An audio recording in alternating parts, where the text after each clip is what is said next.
Hello dear student, मैं मनोज शर्मा आपके अपने YouTube channel maths planet institute पर आपका हार्दिक स्वागत करता हूं। आज का टॉपिक अपना रहेगा नए समीकरण के बारे में। जो हमने अभी तक चाप की लंबाई निकालना सीख लिए थे और उससे रिलेटेड जितने भी एग्जांपल्स थे, क्वेश्चन थे एक्सरसाइज में, वो सारे हमने लगभग कंप्लीट कर लिए। अब आज का टॉपिक जो रहेगा अपना नए समीकरण रहेगा, जो काफ़ी इंपॉर्टेंट टॉपिक है। इस यहाँ से भी एग्जाम में कभी कभार क्वेश्चन पूछ लिया जाता है, तो इसलिए सबसे इम्पोर्टेंट आपका नए समीकरण है। उसमें आपका क्या है, नए समीकरण का मतलब अभी अपन देखेंगे नए समीकरण की क्या डेफिनेशन होती है और किस प्रकार से अपन नए समीकरण को फाइंड करते हैं। तो इसमें सबसे इम्पोर्टेंट नए समीकरण निकालने में सबसे जो महत्वपूर्ण रोल होता है वो आपका चाप की लंबाई का ही होता है। तो आपको इसमें चाप की लंबाई भी निकालनी पड़ेगी। ठीक है, तो सबसे पहले अपन नए समीकरण की डेफिनेशन देख लेते हैं और उसके बाद में अपन क्या करते हैं, वन बाई वन टॉपिक, जैसे वन बाई वन, जैसे मतलब कार्तीय समीकरण से अपन नए समीकरण कैसे ज्ञात करते हैं, प्राचलिक वक्रों के लिए नए समीकरण कैसे ज्ञात करते हैं, ध्रुवीय वक्र के लिए नए समीकरण कैसे ज्ञात करते हैं और पदिक समीकरण के लिए नए समीकरण कैसे अपन फाइंड करते हैं। इंग्लिश में इसको कहते हैं इंट्रिंसिक इक्वेशन। पहले तो अपन इसकी डेफिनेशन देखते हैं और फिर अपन क्या करते हैं, वन बाई वन कर्व की अपन कैसे अपन इंट्रिंसिक इक्वेशन निकालते हैं उसको देखते हैं। इसको कहते हैं इंट्रिंसिक इक्वेशन। तो पहले मैं लिखता हूँ डेफिनेशन कि इंट्रिंसिक इक्वेशन की डेफिनेशन क्या होती है। एग्जाम में क्या होता है, नए समीकरण की डेफिनेशन भी पूछी जाती है, तो उसको भी आपको अच्छे से याद करनी पड़ेगी। तो सबसे पहले मैं आपको एक चित्र बनाता हूँ, उससे मैं आपको समझाता हूँ कि नए समीकरण की डेफिनेशन क्या होती है। जैसे ये कोई कर्व है, ठीक है, ये कोई कर्व है एक्स वाई प्लेन में, ये कोई आपका कर्व रहेगा। ठीक है, ये कोई आपका क्या रहेगा, वक्र रहेगा। और ये मैंने मान लिया कौन सा पॉइंट, ए पॉइंट, ये मैंने मान लिया आपका ए पॉइंट, और ये मैंने कोई मान लिया कोई पी पॉइंट है। ए पॉइंट से लेकर पी पॉइंट तक चाप की लंबाई को मैंने मान लिया क्या, एस है। ए से लेकर पी पॉइंट तक मैंने इसकी चाप की लंबाई को क्या क्या मान लिया, एस मान लिया। इसका मतलब ए पी जो चाप की लंबाई है वो अपनी क्या है, एस है। ए पी चाप की लंबाई क्या है, एस है। ठीक है, अब इससे अपन क्या करेंगे, एक टेंजेंट खींचेंगे। इससे क्या करेंगे अपन, एक टेंजेंट खींचेंगे पी पॉइंट पर।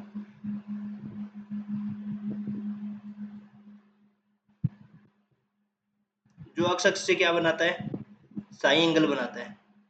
जो अक्ष अक्ष के साथ क्या कितना कोण बनाता है, साई कोण बनाता है। ठीक है, इससे अपन एक देखो, सबसे पहले देखो चित्र ऐसे है ये, क्योंकि यहाँ पे चित्र सही से बनता नहीं है, तो आप ऐसे समझ सकते हो, वापस से बना सकते हैं अपन। देखो इसको, तो यहाँ हो जाएगा ये कोई कर्व है। ठीक है, ये पॉइंट है, पहले मैं टेंजेंट क्लिक कर देता हूँ ताकि फिर अपन पॉइंट को ड्रॉ कर देंगे। ये कोई कर्व है, ठीक है, ये अपन टेंजेंट खींच लिया। जो अक्ष के साथ कितना कोण बना रहा है, साई कोण बना रहा है। और इसमें अपन ने मान लिया ये ए पॉइंट है और ये अपने पास क्या है, पी पॉइंट है। पी पॉइंट पर अपनी टेंजेंट खींची है और ये आपके पास क्या है, चाप की लंबाई है। ठीक है, ए से लेकर पी तक है वो आपकी क्या है, चाप की लंबाई है। A P equal to A P चाप की लंबाई है वो एस के बराबर है। ठीक है, अब देखो ये एस और साइन, जो अपन ने पी पर अपन ने स्पर्श रेखा खींची है, वो अक्ष अक्ष के साथ कितना कोण बनाती है, साइन कोण बनाती है। तो एस और साइन के बीच में जो रिलेशन होता है, एस और साइन के बीच में जो रिलेशन होता है उसको अपन क्या कहते हैं, नए समीकरण कहते हैं। जैसे अपन ये कहते हैं ना कि f x y equal to zero, यदि मान लो कोई कर्व में एक्स और वाई में रिलेशन होता है, उसको अपन क्या कहते हैं, कार्तीय समीकरण कहते हैं। उसको अपन क्या कहते हैं, कार्तीय समीकरण कहते हैं। उसी प्रकार एफ आर और थीटा में रिलेशन होता है और ऐसा कोई कर्व होता है तो उसको अपन क्या कहते हैं, ध्रुवीय समीकरण कहते हैं, पोलर इक्वेशन कहते हैं। उसी प्रकार एफ साइन एस और साइन में जो रिलेशन होता है और उसका कोई इक्वेशन होता है उसको अपन क्या कहते हैं, नए समीकरण कहते हैं, इंट्रिंसिक इक्वेशन कहते हैं। आया समझ में। तो अपन ने कोई वक्र माना और वक्र की चाप की लंबाई अपन ने मान ली क्या, एस है, और एक अपन ने पी पर क्या खींच ली, टेंजेंट खींच ली, और जो अक्ष के साथ कितना कोण बना रही है, साइन कोण बनाती है। तब एस और साइन के बीच में जो रिलेशन होगा उसको ही अपन क्या कहेंगे, नए समीकरण कहते हैं। तो थोड़ी सी छोटी सी इसकी डेफिनेशन लिख लेते हैं।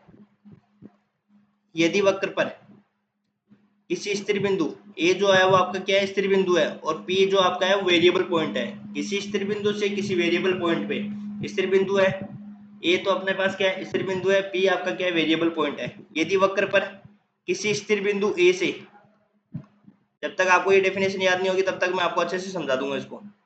स्थिर बिंदु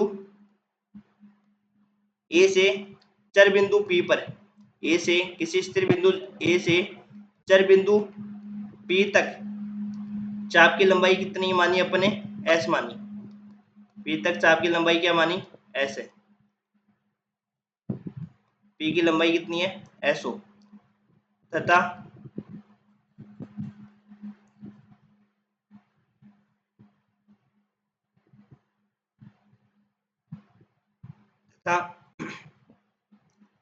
उन पर खींची गई स्पर्श रेखाएं, उन पर खींची गई स्पर्श रेखाओं के बीच कोण, उन पर खींची गई स्पर्श रेखाओं के बीच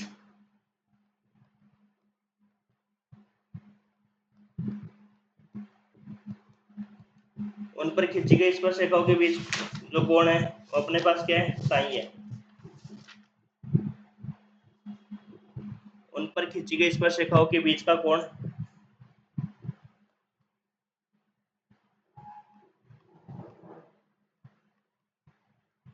कोण साई हो। या ऐसे भी कह सकते हैं कि स्पर्श रेखा जो खींची गई जो अक्ष के साथ कितना कोण बनाती है, साई बनाती है, साई हो।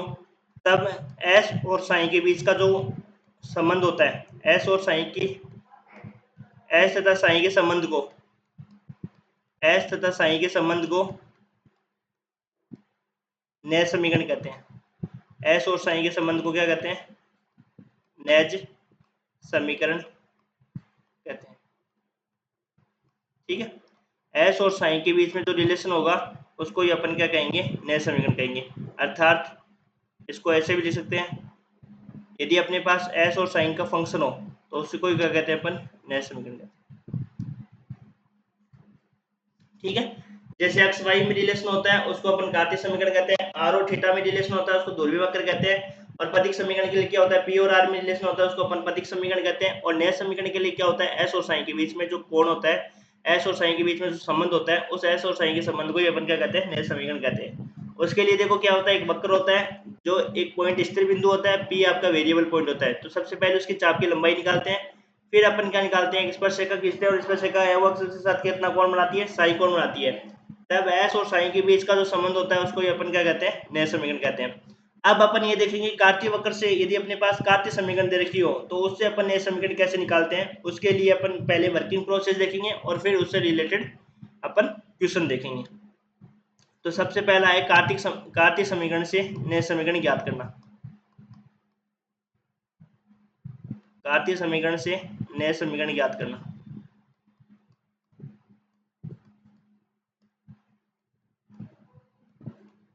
कार्तीय समीकरण से नैज समीकरण कैसे ज्ञात करते हैं, कार्तीय समीकरण से अपने को नैज समीकरण कैसे निकालते हैं। तो देखो इसके लिए भी अपन ऊपर वाला ही चित्र यूज कर सकते हैं। ठीक है, कोई वक्र दिया हुआ आएगा और इसमें अपन क्या खींच लेंगे, अक्ष के साथ एक टेंजेंट खींच लेंगे जो अक्ष के साथ कितना कोण बना रही है, साइन कोण बना रही है। एक पॉइंट आपका फिक्स पॉइंट रहेगा और बी पॉइंट आपका वेरिएबल पॉइंट रहेगा। ठीक है, तो उसके बीच की जो लंबाई है उसको अपन ने मान लिया एस, तो आपकी लंबाई को क्या मान लिया, एस मान लीजिए। ठीक है, और ये एंगल साइन कोण बन रहा है। तो सबसे पहले अपन क्या करेंगे, देखो सबसे पहले आपको दिया होगा कार्तीय वक्र का समीकरण दिया हुआ है। कार्तीय वक्र का समीकरण, कार्तीय वक्र का समीकरण किस फॉर्म में आएगा, एफ एक्स वाई में दे रखा होगा, एक्स और वाई में एक रिलेशन दे रखा होगा, उसी को अपन क्या कहते हैं, कार्तीय समीकरण दिया हुआ है। ठीक है, सबसे पहले अपन क्या करेंगे, सबसे पहले अपन निकालेंगे dy बाई डी एक्स निकालेंगे। सबसे पहले अपन क्या निकालेंगे, dy बाई डी एक्स निकालेंगे। क्या निकालेंगे, सबसे पहले dy बाई डी एक्स निकालेंगे। और dy by d x upon जानते हैं कि dy बाई डी एक्स किसके बराबर होता है, टेन साइन के बीच, टेन साइन होता है ना, dy बाई डी एक्स किसके बराबर होता है, टेन साइन के बराबर होता है। आपने 11th क्लास में देखा होगा कि dy बाई डी एक्स किसके बराबर होता है, टेन साइन के बराबर। ठीक है, तो यहाँ से अपन क्या करेंगे, साइन का मान निकालेंगे, dy बाई डी एक्स निकालेंगे और dy बाई dx को अपन tan साइन के बराबर रख देंगे, और tan साइन के बराबर रखने पर अपने को मिल जाएगा साइन का मान मिल जाएगा। फिर उसके बाद में जो b वाली पॉइंट है उससे क्या करेंगे अपन, चाप एस की लंबाई निकालेंगे, चाप एस की लंबाई निकालेंगे। और चाप की लंबाई का फॉर्मूला क्या हो जाता है कार्तीय समीकरणों के लिए, 0 से x, ये स्थिर बिंदु रहेगा और ये क्या रहेगा अपने पास वेरिएबल पॉइंट, तो 0 से x। और चाप की लंबाई कैसे निकालते हैं कार्तीय वक्र के लिए, 1 plus d y by d x का होल स्क्वायर इंटू में dx। अब यदि y की लिमिट लेते हैं तो 0 से y हो जाएगा और उसमें क्या हो जाएगा dx अपॉन में dy का होल स्क्वायर। अब यहाँ से अपने को क्या मिल जाएगा, चाप की लंबाई मिल जाएगी। अब इन दोनों समीकरण से क्या करेंगे अपन, x और y का विलोप कर देंगे। अपने को क्या चाहिए, अपने को चाहिए क्या, अपने को चाहिए s और साइन में रिलेशन। तो यहाँ से अपन क्या करेंगे, x y का विलोपन करके s और साइन में रिलेशन निकालेंगे। और उस s और साइन के रिलेशन को ही अपन क्या कहते हैं, नेज समीकरण कहते हैं। ये समीकरण अपने को प्राप्त करनी है s और साइन में, और उसी को ही अपन क्या कहते हैं, नेज समीकरण कहते हैं। तो आज अपन कार्तीय वक्र के एग्जांपल करेंगे। तो आप कार्तीय वक्र को मैं आपको अच्छे से एक बार वापस से रिपीट कर देता हूँ कि कार्तीय समीकरण से नेज समीकरण कैसे ज्ञात करते हैं। तो सबसे पहले आपको क्या करना है, कार्तीय रूप में आपको समीकरण दी हुई आएगी, ठीक है, कार्तीय रूप में आपको वक्र दिया हुआ आएगा। सबसे पहले आपको निकालना है dy बाई dx निकालना है, उसको tan साइन के बराबर रखना है और वहां से आपको क्या निकालना है, साइन का मान निकालना है। फिर उसके बाद में आपको क्या करना है, चाप की लंबाई निकालनी है s, और चाप की लंबाई अपन कार्तीय वक्र के लिए अपन कैसे निकालते हैं, 0 से x। 0 क्यों माना है, क्योंकि यहाँ पे एक पहला पॉइंट जो a होगा ना वो स्थिर बिंदु होगा। स्थिर बिंदु से किसी वेरिएबल पॉइंट के लिए अपने को चाप की लंबाई निकालनी है, तो स्थिर बिंदु अपने पास 0 रहेगा, ओरिजिन पॉइंट रहेगा, और ये रहेगा अपने पास अक्ष रहेगा। वेरिएबल पॉइंट अपन ने मान लिया, अक्ष मान लिया, इसका कोऑर्डिनेट x, y मान सकते हैं। तो उससे अपन क्या करेंगे, चाप की लंबाई निकालेंगे। फिर अपने पास जो रिलेशन दे रखा है एक्स वाई में एक रिलेशन आ गया है, और dy बाई dx से tan साइन का मान निकाल लिया, साइन का मान निकाल लिया। तो इससे अपन इन दोनों समीकरण से x y का विलोप करके अपन क्या करेंगे, s और साइन में एक रिलेशन निकालेंगे। उस रिलेशन को ही अपन क्या कहते हैं, नेज समीकरण कहते हैं। और ज्यादा आपको क्वेश्चन में समझ में आएगा, लेकिन एक बार आप इतना समझ लो कि अपने को वर्किंग प्रोसेस में किस प्रकार से इसको करना है। तो अपन स्टार्ट करते हैं फर्स्ट क्वेश्चन जो काफी इंपॉर्टेंट है, कैटेनरी का नेज समीकरण पूछा जाता है, और कैटेनरी की चाप की लंबाई का क्वेश्चन अधिकतर पूछा जाता है। क्वेश्चन संख्या फर्स्ट स्टार्ट करते हैं। तो शीर्ष 0,c को स्थिर बिंदु मानना है। इसमें दे रखा है आपको कि स्थिर बिंदु किसको मानना है, 0,c स्थिर बिंदु इसको मानना है। शीर्ष जो अपने को दे रखा है उसको अपने को क्या मानना है, स्थिर बिंदु मानकर catenary y equal to c cos hyperbolic अक्ष अपॉन c को का नेज समीकरण ज्ञात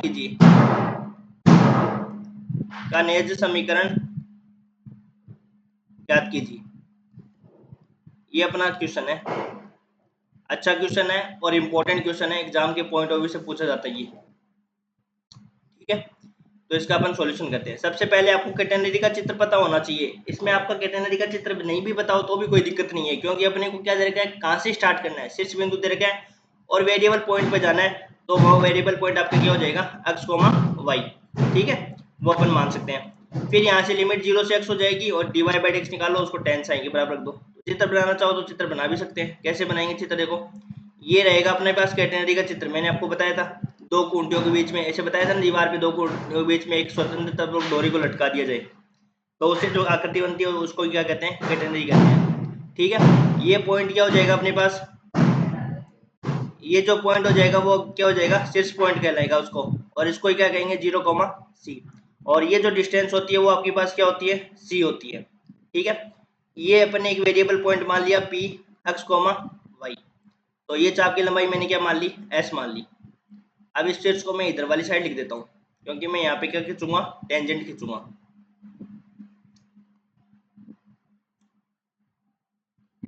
तो ये शीर्ष हो जाएगा अपने पास 0,c, और यहाँ पे अपन खींच देते हैं टेंजेंट, जो अक्ष के साथ कितना कोण बना रही है, साइन कोण बना रही है। ये अपने पास क्या रहेगा, इसका चित्र रहेगा।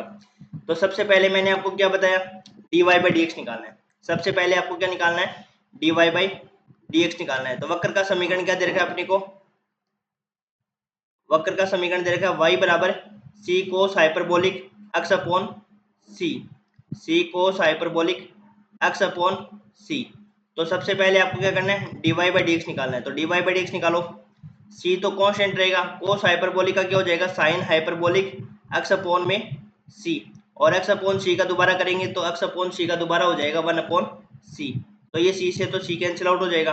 तो यहाँ से dy बाई डी एक्स कितना हो जाएगा अपने पास, साइन हाइपरबोलिक एक्स अपॉन में c हो जाएगा।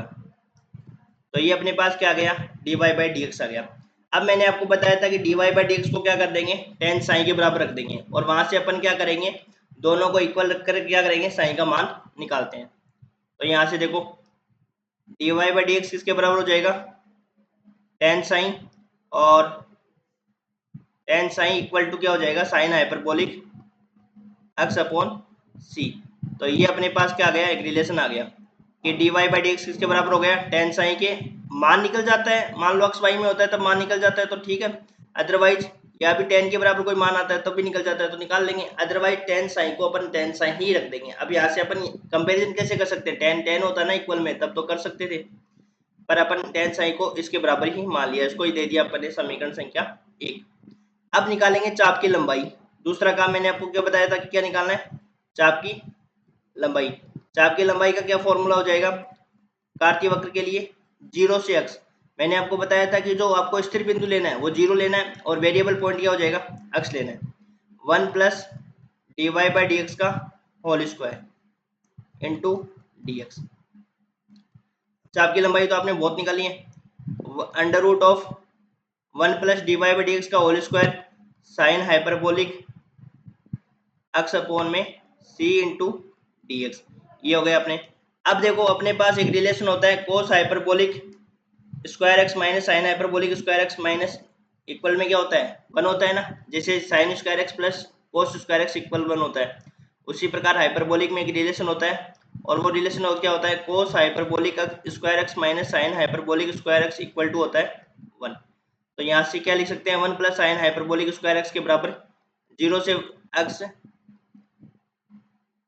इसको लिख सकते हैं कोस हाइपरबोलिक स्क्वायर एक्स अपॉन में सी।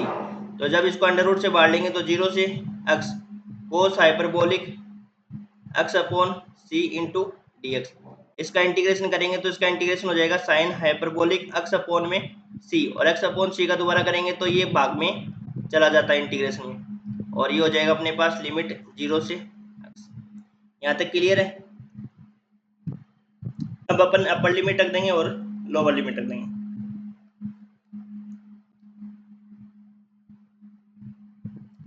अब देखो c ऊपर चला जाएगा और ये हो जाएगा साइन हाइपरबोलिक एक्स अपॉन सी, और लिमिट हो जाएगी 0 से एक्स, तो c इंटू, अब देखो एक्स रख देंगे तो ये हो जाएगा sine hyperbolic x upon c minus sine hyperbolic 0। Sine hyperbolic 0 का मान क्या होता है, 0, और कोस हाइपरबोलिक 0 का मान क्या होता है, 1। तो रख दो यहाँ पे, ये तो 0 हो जाएगा, और ये आ जाएगा c sine hyperbolic x upon c. ये आपके पास आ गई चाप की लंबाई, इसको दे दिया समीकरण संख्या 2। मैंने आपको बताया था कि पहले समीकरण और दूसरे समीकरण से जो भी आते हैं उससे अपने को एक्स और वाई का क्या कर देंगे, विलोप करना है। अब ऊपर देखो, अब ऊपर देखिए, अब देखो d y by d x किसके बराबर आया, टेन साइन के, और टेन साइन किसके बराबर आया, sign hyperbolic x upon c के बराबर आया। तो यहाँ से अपन क्या कर सकते हैं, समीकरण 1 और 2 से, समीकरण 1 व 2 से s बराबर क्या हो गया, c sine hyperbolic x upon c के स्थान पर क्या लिख सकते हैं अपन, टेन साइन, यहाँ लिख सकते हैं ना ऊपर के रिलेशन से। तो s बराबर हो जाता है c टेन साइन। यही आपके पास क्या होता है, कैटेनरी का नया समीकरण, जो कि कैटेनरी का नया समीकरण होता है, जो कि कैटेनरी का नया समीकरण होता है। वैसे डायरेक्ट भी कंपटीशन में पूछा जाता है कि कैटेनरी का नया समीकरण क्या है। नया समीकरण एस बराबर होता है सी टेन साइन।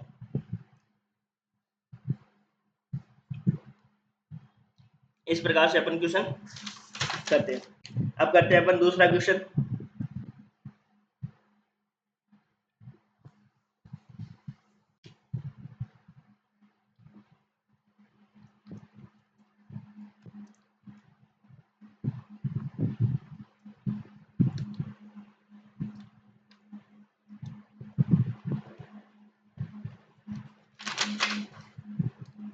वक्र y equal to a log sec x upon में ए का नेज समीकरण है। इसका नया समीकरण अपने को फाइंड करना है। एक मिनट रुकना।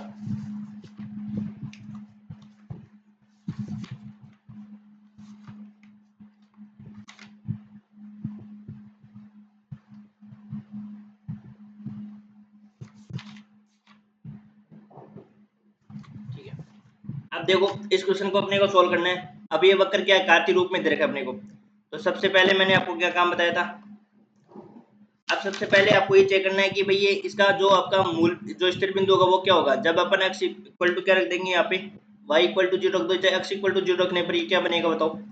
x जैसे 0 रखेंगे तो क्या हो जाएगा, सेक 0। सेक 0 किसके बराबर होता है, 1 अपॉन cos 0। और 1 अपॉन cos 0 के कारण क्या हो जाएगा, log 1। और log 1 की वैल्यू क्या हो जाएगी, 0।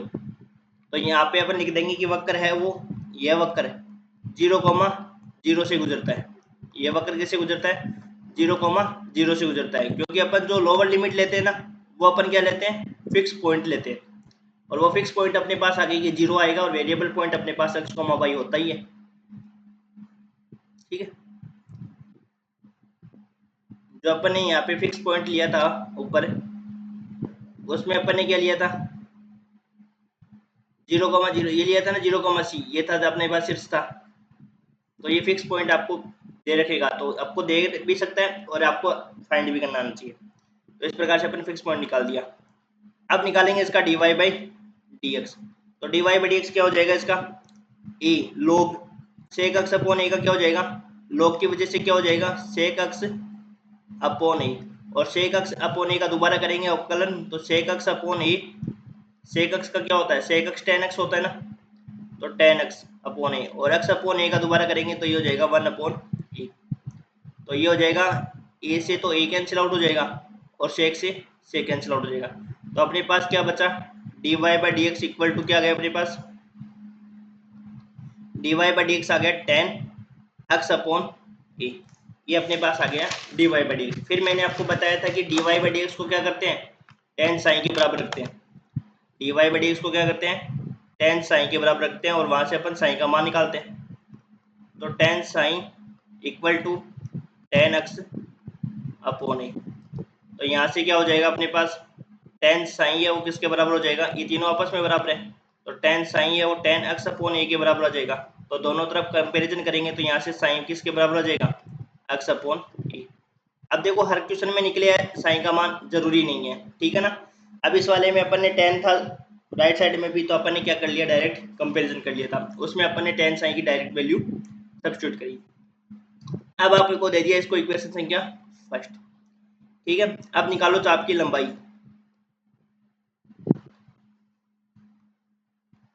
चाप की लंबाई एस बराबर क्या हो जाएगा अपने पास, 0 से x under root of 1 plus d y by d x का होल स्क्वायर। अब जैसे आप चाप की लंबाई निकालते हो वैसे ही इसकी चाप की लंबाई आपको निकालनी है।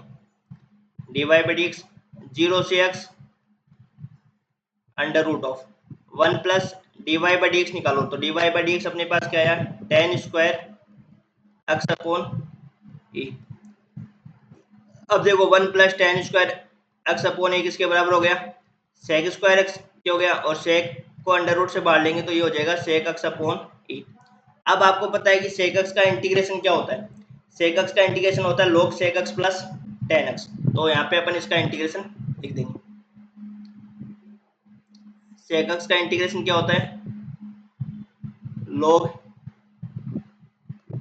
सेक एक्स प्लस टेन एक्स ये होता है। तो यहाँ रख देंगे अपन log sec x upon a, इसको थोड़ा सा अच्छे से लिख देते हैं क्योंकि एक्स अपॉन ए है ना एंगल में। तो log sec x upon a और टेन एक्स अपॉन में ए, ठीक है ये हो गया।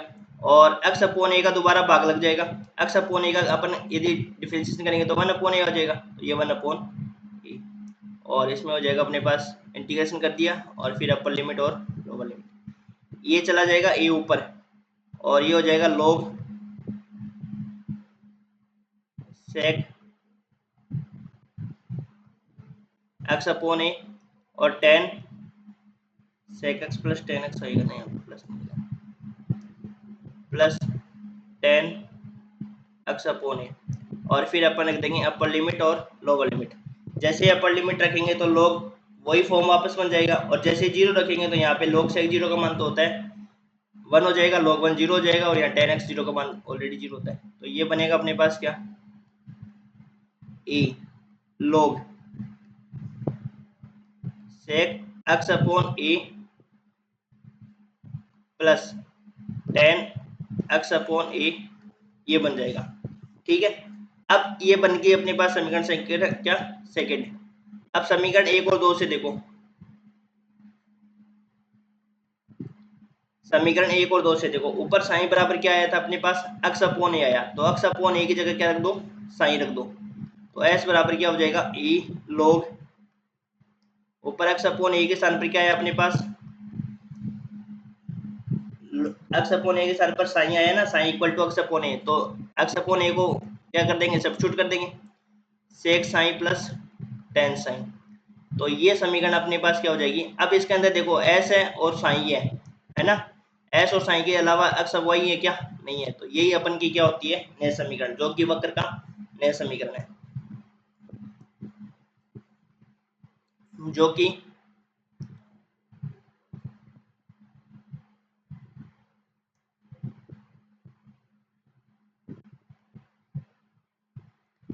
कि वक्र का नेज समीकरण है, ठीक है। अब देखो अगला क्वेश्चन,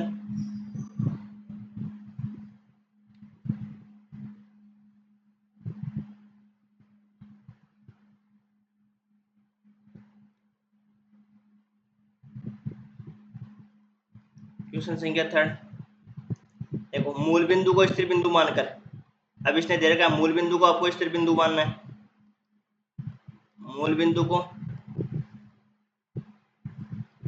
स्थिर बिंदु मानकर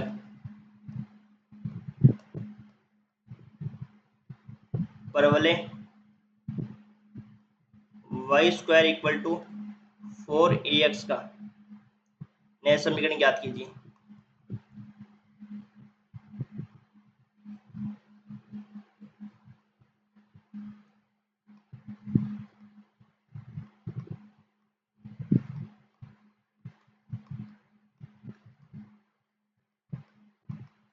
नया समीकरण ज्ञात कीजिए, ठीक है। तो देखो सबसे पहले क्या करेंगे अपन, सबसे पहले मूल बिंदु को स्थिर बिंदु मानना है और आपको परवलय दे रखा है, तो परवलय का समीकरण,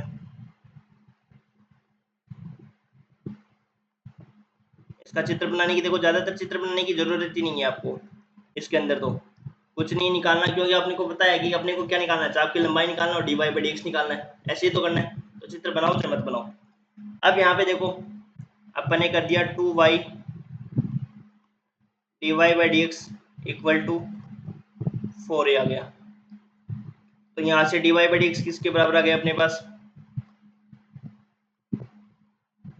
4a अपॉन में 2y, तो यहाँ पे हो गया 2a अपॉन में y। अब एक बार आप रुको यहाँ पे, अब जब अपन देखो यहाँ पे चाप की लंबाई निकालेंगे ना, s बराबर क्या हो जाएगा 1 plus d y by d x का होल स्क्वायर करेंगे तो ये हो जाएगा 4a स्क्वायर अपॉन में y स्क्वायर, और y स्क्वायर क्या आ गया नीचे आ गया, अब Y square plus 4a square ये बनेगा है ना, तो ये बनेगा वाई स्क्वायर। अब वाई स्क्वायर नीचे नहीं आए, इसके लिए अपने को पता है कि एक फॉर्मूला और भी होता है, अपन ने जब चाप की लंबाई निकाला था उसके अंदर भी अपन ने वाई स्क्वायर ना नीचे आए, इसलिए अपन क्या करे थे, dx अपॉन dy निकाल दिए थे, है ना। यदि अपन dx अपॉन dy निकाल देंगे तो y क्या रह जाएगा, ऊपर रह जाएगा, नीचे क्या आ जाएगा, कांस्टेंट रह जाएगा। इसलिए अपन इस समीकरण, इस सवाल में क्या करके अपन y dy बाई dx निकाल के dx अपॉन dy निकालेंगे और लिमिट क्या हो जाएगी, 0 से y हो जाएगी। अपन ने देखा था कि जब चाप की लंबाई निकालते हैं तो उसमें अपन क्या निकालते हैं, 1 plus d y by d x का होल स्क्वायर या 1 plus d x upon d y का होल स्क्वायर। तो कुछ क्वेश्चनों में तो d y by d x निकल जाता है, कुछ क्वेश्चनों में d y by d x निकल तो जाता है, परंतु उसको सोल्व करते हैं तो प्रॉब्लम आती है। हालांकि सवाल तो उससे भी सोल्व हो जाएंगे आपके, लेकिन उससे थोड़ा सा कॉम्प्लिकेटेड होएगा। इसलिए अपन d y by d x ना निकाल कर क्या कर देंगे, d x upon d y. अपना d y by d x तो निकाला हुआ ही है, इसको उल्टा कर देंगे, d x upon d y. dx upon dy क्या हो जाएगा अपने पास, y अपॉन में v हो जाएगा। ठीक है, फिर इसके बाद में मैंने आपको बताया था dy बाई dx को क्या कर दो, tan साइन के बराबर रख दो। tan साइन इक्वल टू हो जाएगा अपने पास y अपॉन में 2a। ठीक है, तो यहाँ से देखो tan साइन किसके बराबर हो गया, tan साइन किसके बराबर हो गया, y अपॉन में 2a। और यहाँ से अपन यदि y की वैल्यू निकालेंगे, अपन जानते थे dx अपॉन dy के स्थान पर tan साइन होता है ना। तो dy बाई dx करेंगे तो यहाँ पे उल्टा हो जाएगा ना इसका भी।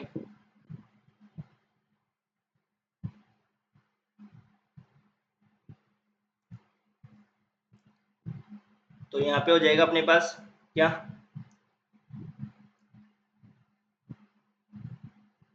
dy बाई dx बराबर tan साइन आ गया। अपने को dy बाई dx जानते हैं कि tan साइन होता है, तो dx अपॉन dy क्या हो जाएगा अपने पास, यहाँ से वैल्यू निकाल लो, चाहे तो आप ऐसे कर लो।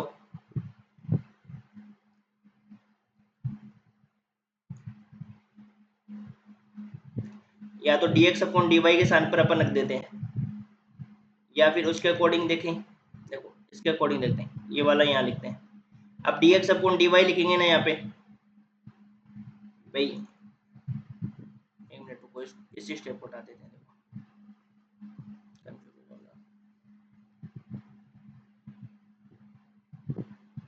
देखो यहाँ से अपन देखो जानते हैं कि dy बाई dx किसके बराबर होता है,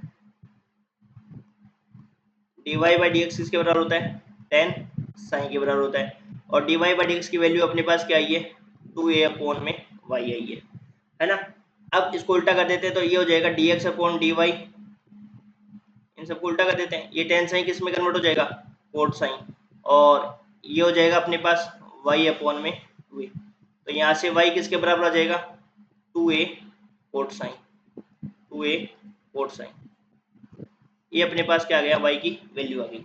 ये समझ में आई, ये नहीं समझ में आई होता तो यहाँ पे dy बाई dx लेते ना, तब तो अपने पास क्या हो जाता, जब अपन dy बाई dx लेते ना तब तो क्या होता है, tan साइन होता है। लेकिन जब dx अपॉन dy लेते हैं तब क्या होता है, 1 अपॉन tan साइन हो जाता है, यही होता है, यही होता है ना।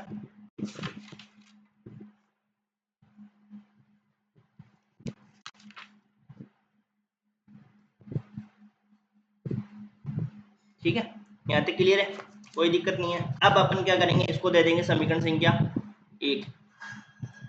अब अपन निकालेंगे चाप की लंबाई, निकालो चाप की लंबाई।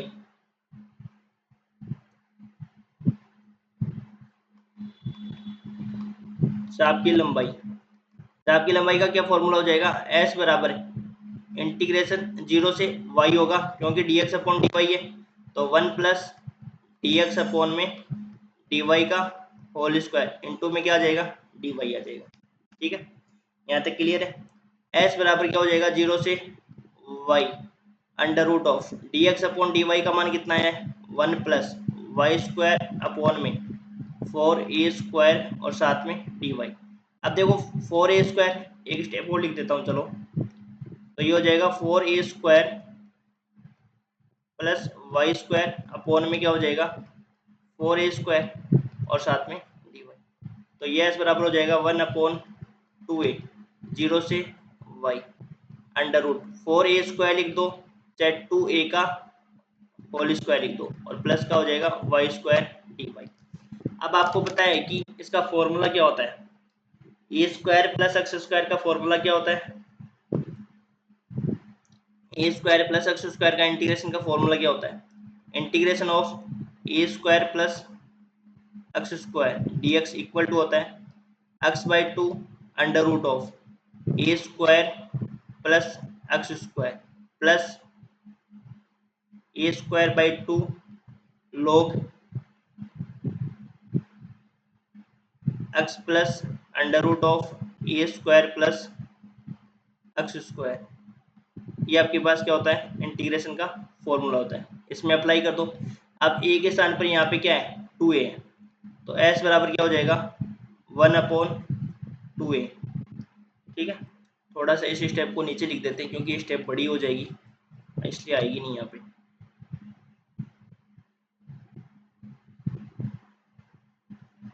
ठीक है, नीचे लिख देते हैं।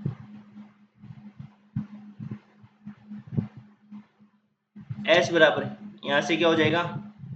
s बराबर 1/2a y बाई 2 और under root of 4a square plus y square plus a square के स्थान पर क्या है? 2a, तो 2a का whole square 4a square by 2 log x के स्थान पर आ जाएगा y और ये हो जाएगा 4a square plus y square और ये हो जाएगा अपने पास 0 से y। ठीक है, तो यहाँ पे हो जाएगा s बराबर 1/2a। अब देखो अपर लिमिट रखेंगे तो वही सेम बन जाएगा और लोअर लिमिट रखेंगे तो उससे कुछ मिलेगा अपने को भी। 4a square plus y square, उसमें तो कोई चेंज करने की जरूरत नहीं है, ये तो सेम का सेम ही आ जाएगा। y plus under root of 4a square y square. अब 0 रखेंगे ना तो पहला पद तो क्या बन जाएगा? 0 बन जाएगा और माइनस ये रखेंगे तो ये हो जाएगा माइनस का 2a स्क्वायर log, अब y में यहाँ पे 0 रखेंगे तो ये बन जाएगा log 2a बनेगा। ठीक है, ये सूत्र लग जाएगा। अब s बराबर क्या हो जाएगा? देखो 1/2a। अब यहाँ पे देखो थोड़ा सा सोल्व करते हैं, इसको सिंप्लीफाई करते हैं। 4a square plus y square plus 2a square दोनों में कॉमन और यहाँ पे आ जाएगा y plus under root of 4a square plus y square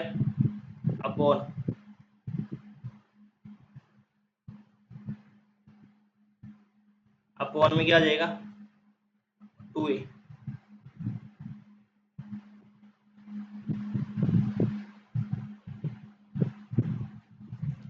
upon में क्या हो जाएगा? 2a।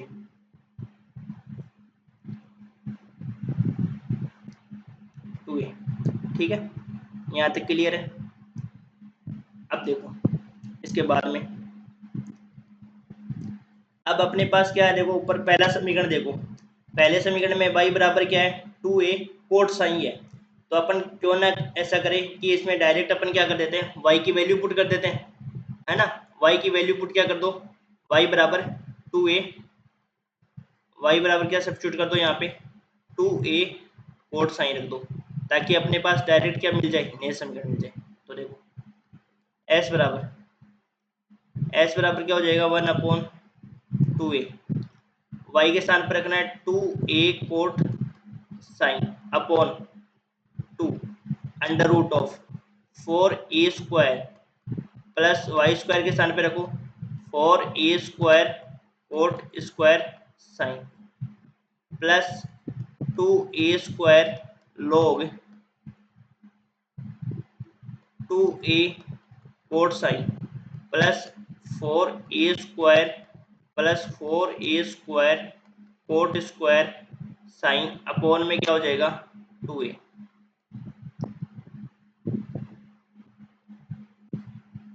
अब देखो अब इस 1/2a को अंदर भेज दो। जैसे ही 1/2a को अंदर भेजेंगे, या तो अभी भेज दो चाहे आप बाद में भी भेज सकते हो, अभी भेज देते हैं। तो 2a यहाँ से कैंसिल आउट हो जाएगा, तो ये बच जाएगा 1/2 कोट साइन और यहाँ से क्या आ जाएगा? 2a बाहर आ जाएगा। भाई इस स्टेप को मैं यदि यहाँ सोल्व करूँ तो 4a स्क्वायर तो क्या आ जाएगा? कॉमन आ जाएगा, 1 प्लस कोट स्क्वायर साइन बनेगा। 4a स्क्वायर को बाहर लेंगे तो 2a के फॉर्म में आएगा और 1 प्लस कोट स्क्वायर साइन को क्या लिख सकते हैं, कोसेक स्क्वायर होता है, लेकिन अंडर रूट की वजह से क्या बन जाएगा, कोसेक साइन। तो ये हो जाएगा 2a कोसेक साइन प्लस यहाँ पे भी 2a का लगाएंगे तो यहाँ पे a बचेगा a log, और यहाँ पे हो जाएगा 2a कोट साइन, और वही सेम स्टेप उसके अंदर बन रही है, तो ये भी आ जाएगा 2a कोसेक साइन, और नीचे क्या आ जाएगा 2a। 2a दोनों में कॉमन लेकर हटा देंगे। आगे से में ये स्टेप, इसके बाद में देखो 2a से 2 से तो 2 कैंसिल आउट हो जाएगा। अब तो आ गया क्वेश्चन आंसर ही आ गया इसका लास्ट स्टेप में।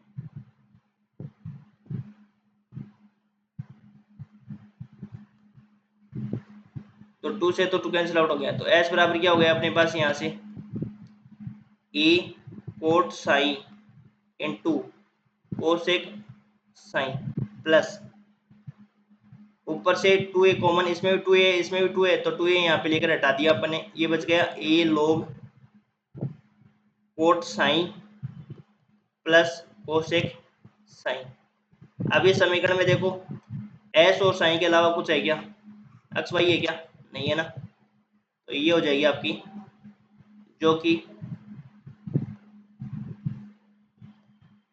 परवलय की नैज समीकरण है। ये परवलय की आपको नैज समीकरण है। ये हो गया आपका क्वेश्चन। अब इसके बाद में करते हैं लास्ट क्वेश्चन कार्तीय वक्र के लिए, फिर उसके बाद में अगले लेक्चर में करेंगे पैरामेट्रिक इक्वेशन।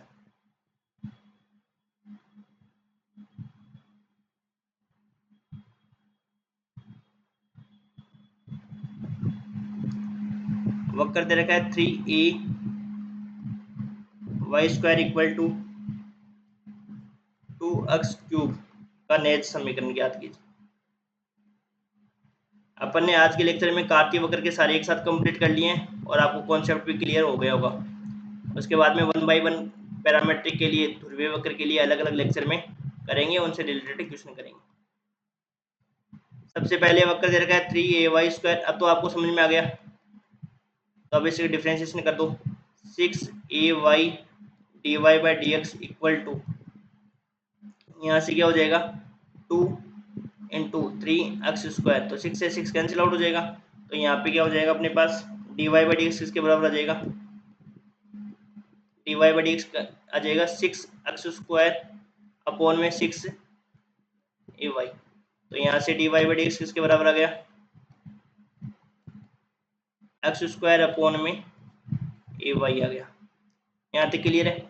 अब आपको पता है भाई नीचे y है और इस y को हटाने के लिए अपने को करना पड़ेगा कुछ ना कुछ, तो उसके लिए अपन क्या करेंगे, यहाँ से y स्क्वायर की वैल्यू क्या आएगी बताओ, वक्र से, ये जो वक्र है ना 1 से, इससे y स्क्वायर की वैल्यू क्या आएगी अपने पास,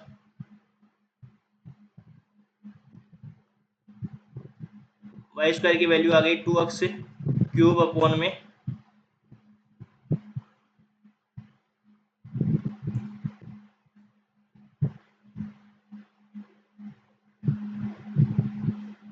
2x क्यूब अपॉन में 3 हो जाएगा। यहाँ से या तो आप डायरेक्ट y की वैल्यू निकाल लो, डायरेक्ट y स्क्वायर की वैल्यू निकाल लेंगे यहाँ से अपन, तो y स्क्वायर की वैल्यू तो आ गई अपने पास यहाँ से 2x क्यूब अपॉन में 3a अपॉन में x, ठीक है, यहाँ तक क्लियर है। अब यहाँ से देखो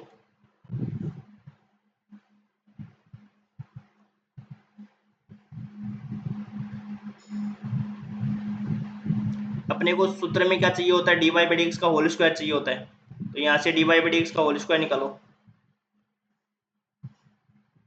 dy बाई डी एक्स का होल स्क्वायर क्या हो जाएगा, x की पावर 4 और नीचे हो जाएगा a स्क्वायर और y स्क्वायर, तो देखो x की पावर 4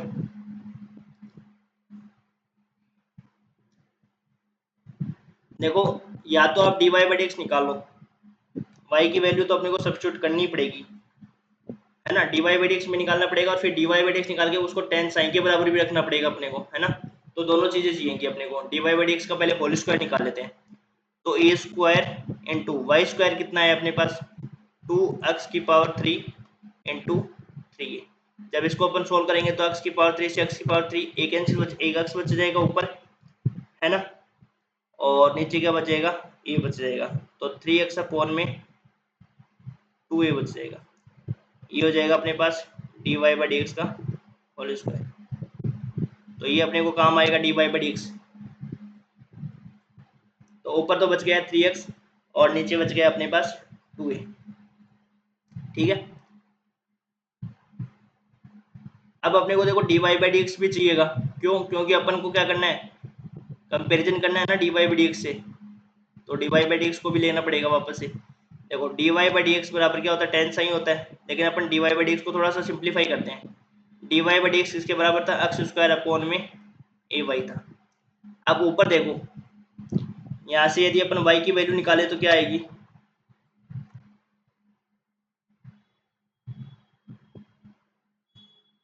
यहाँ से y की वैल्यू निकाले। यहाँ पे अपन ने क्या निकाल दी थी, y की वैल्यू तो निकाल दी थी, लेकिन y स्क्वायर की वैल्यू निकाली थी। अब यहाँ पे y की वैल्यू कितनी आएगी,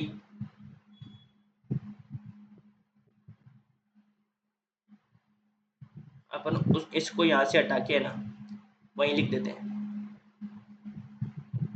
ताकि अपने को बार बार में ऊपर नीचे नहीं करना पड़ेगा इसको, नहीं तो ये तो निकल गया।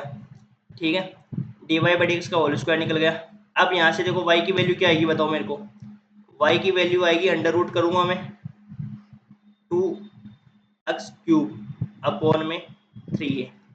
तो यहाँ से y की वैल्यू क्या आ जाएगी, बताओ। यहाँ से अंडर रूट 2 तो आएगा ही आएगा। पहले मैं इसको थोड़ा अलग से ओपन कर देता हूँ। जैसे अंडर रूट 2 आएगा, अंडर रूट 3a आएगा, और x की पावर में क्या आ जाएगा, 3/2 आएगा।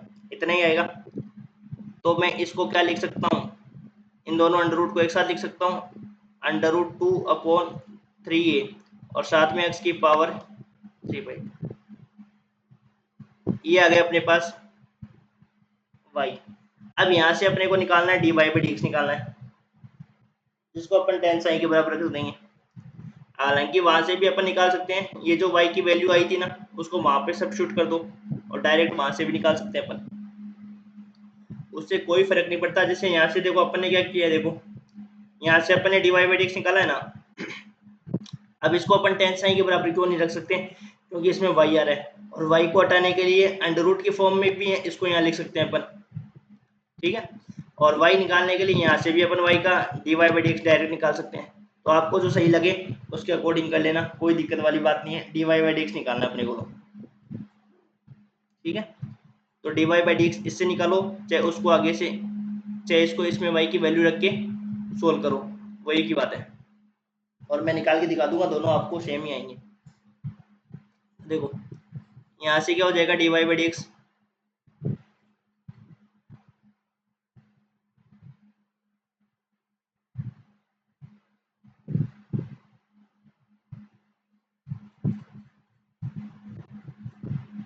यहाँ से d y by d x निकालो। देखो d y by d x कितना है यहाँ पे, ये तो आपका कांस्टेंट हो गया,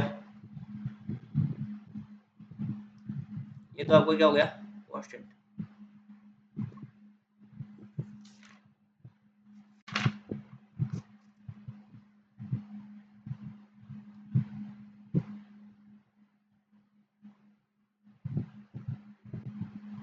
ये तो हो गया 2 अपॉन में 3a, और इसका हो गया डिफ्रेंशिएशन 3/2, और x की पावर 3/2 माइनस 1 कितना हो गया, 1/2। ये आपका आंसर आ गया d y by d x.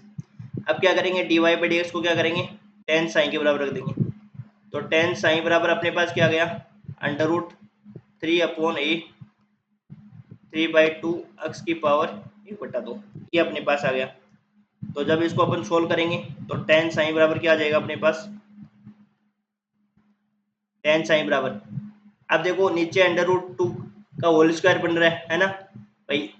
Under root 2 को क्या ले सकते हैं अपन, under root 2 into under root 2 लिख सकते हैं ना। तो इसके पास दो अंडर रूट 2 है, तो एक अंडर रूट 2 इससे कैंसिल आउट हो जाएगा, तो नीचे अंडर रूट 2 बचेगा। उसी प्रकार 3 के पास क्या है, तीन अंडर रूट 3 है ना, तो ऊपर अंडर रूट 3 बच जाएगा। तो लास्ट का जो रिजल्ट आएगा वो आएगा 3 बच जाएगा ऊपर, और नीचे क्या बचेगा, x भी बचेगा, x की पावर 1/2 का मतलब ये होता है, और ये बच गया 3x अपॉन में, ये अपने पास टेन साइन आ गया, d y by d x का होल स्क्वायर भी आ गया, टेन साइन का मान भी आ गया। अब अपने को चाप की लंबाई निकालनी है, उस चाप की लंबाई में अपन डायरेक्ट इसको अप्लाई करते हैं। अब निकालो चाप की लंबाई।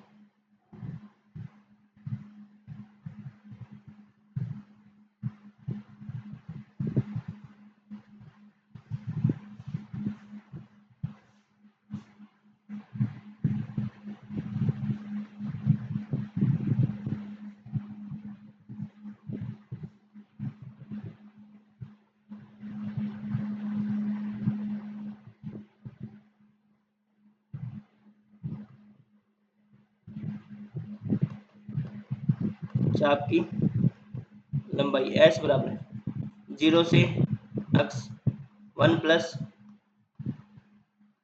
D y by d x का होल स्क्वायर डी एक्स 0 से एक्स 1 प्लस 3x अपॉन में 2a डी एक्स। अब 2a को बाहर निकलेंगे तो ये हो जाएगा 1 अपॉन अंडर रूट 2a 0 से एक्स 2a प्लस 3x या 3x प्लस 2a का अंडर रूट है। अब इसको कैसे सोल्व करते हैं, इसको वैसे सोल्व करते हैं x मानकर 1 अपॉन अंडर रूट 2a और इसका हो जाएगा अपने पास 3x प्लस 2a की पावर 1/2 प्लस a क्या हो जाएगा 3/2 और नीचे भी क्या हो जाएगा 3/2 और इसका दोबारा करेंगे ना तो ये आ जाएगा 3 आ जाएगा मल्टीपल में और ये आ जाएगी लिमिट 0 से तो ये हो जाएगा 1 अपॉन अंडर रूट 2a 2/3 और 1/3 और इसमें लिमिट रखेंगे तो ये हो जाएगा 3x प्लस 2a की पावर 3/2 और 0 रखेंगे तो बचेगा 2a की पावर 3/, बचेगा। x की वैल्यू 0 रख देंगे ना यहाँ पे।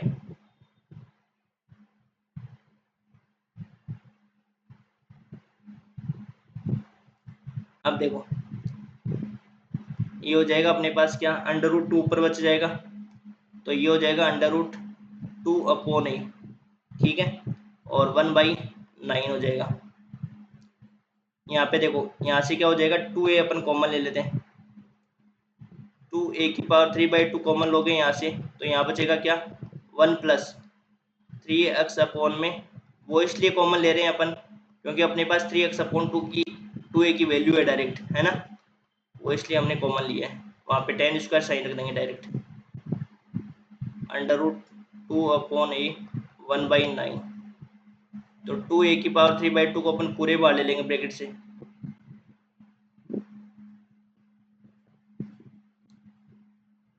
तो ये हो जाएगा 2a की पावर 3/2 तो ये हो जाएगा 1 प्लस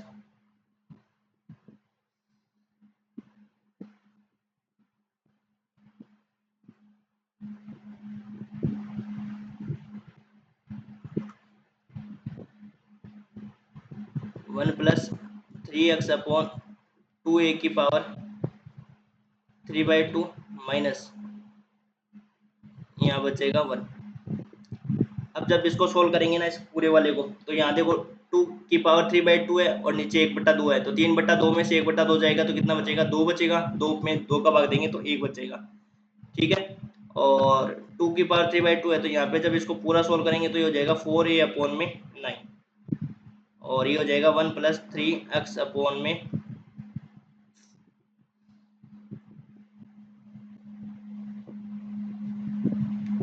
1 प्लस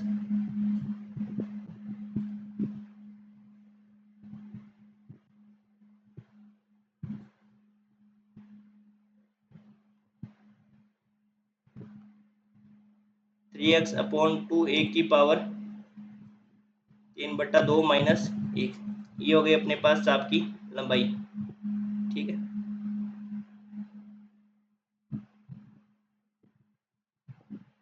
तो इसको मान लिया मैंने समीकरण संख्या 2। अब समीकरण 1 व 2 से अब आपको पता है s बराबर क्या हो जाएगा 4a अपॉन में 9। अब 1 प्लस 3x अपॉन a के स्थान पर क्या लिखेंगे तो ऊपर देखो समीकरण में टेन स्क्वायर साइन लिख सकते हैं ना डायरेक्ट और ये हो जाएगा 3/2 माइनस, तो s बराबर हो जाएगा 4a अपॉन में 9 1+tan² क्या हो जाएगा, sec² हो जाएगा, और स्क्वायर से ये हट जाएगा तो sec² sin³ माइनस 1 आ जाएगा।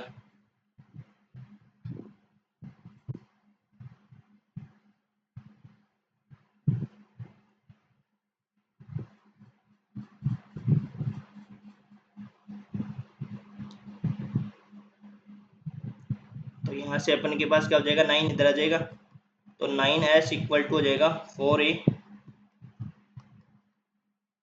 sec³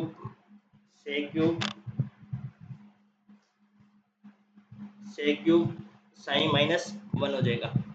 तो ये हो जाएगा आपके पास जो कि वक्र का नया समीकरण है, और ये अपने को निकालना था। तो कार्तीय वक्र के अपने सवाल लगभग हो गए हैं सारे, और अगले लेक्चर में करेंगे हम प्राचलिक समीकरण और ध्रुवीय समीकरण के। ठीक है, थैंक यू।